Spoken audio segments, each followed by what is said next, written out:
उमापतिं सुरगुरुं वन्दे जगत्कारणं वन्दे पन्नगभूषणं मृगधरं वन्दे पशूनां पतिं वन्दे सूर्यशशाङ्कवहिनयनं वन्दे मुकुन्दप्रियं वन्दे भक्तजनाश्रयं च वरदं वन्दे शिवं शङ्करम् ॐ मृत्युञ्जयाय रुद्राय नीलकण्ठाय शम्भवे अमृतेशाय शर्वाय महादेवाय ते नमः।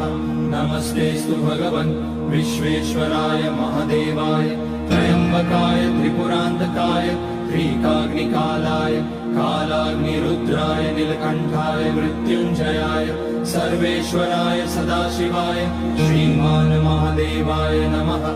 ॐ नमः शम्भवाय च मयोभवाय च नमः शङ्कराय च मयस्कराय च